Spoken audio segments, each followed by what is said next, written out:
nobody wants to work with someone who just goofs around and goofs off all day and doesn't get anything done. But at the same time, if you don't have a little bit of levity in what you're doing, if you're just nose to the grindstone, working hard all the time without cutting it up and trying to have a little fun once in a while, you're just going to burn out. You're not going to make it.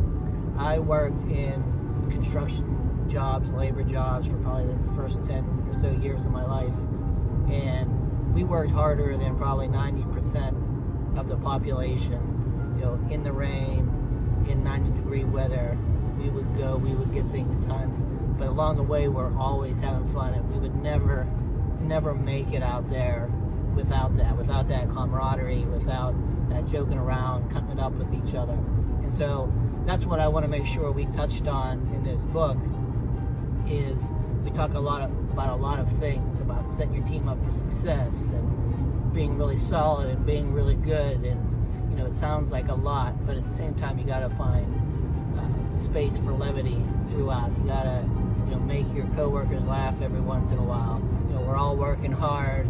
We all deserve a little laugh, once in a while. It's kind of like the little break that we get, but you don't have to actually take a break. You used to work hard, and we would just talk to each other, crack jokes.